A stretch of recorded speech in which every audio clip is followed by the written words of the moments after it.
То есть салаваты — это такие молитвы, которые приказывает нам произносить сам Всевышний Аллах.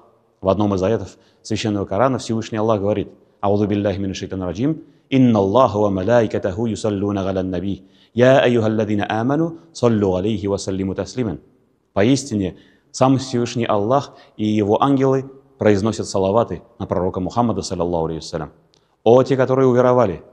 И вы также присоединяйтесь к этим молитвам, и вы также произносите салаваты пророку Мухаммаду, саллаллаху алейхи вассалям. И мы, конечно же, подчиняемся этим словам. Мы произносим салаваты во время намаза, мы произносим салаваты перед намазом, мы произносим салаваты после намаза, мы произносим салаваты во время наших молитв, и тем самым стараемся достичь довольства Всевышнего Аллаха. Тем самым стараемся приблизиться к пророку Мухаммаду, саллаллаху алейхи вассалям. И, конечно же, стараемся больше исполнять его традиции, его сунну, которую он оставил для нас как наследство.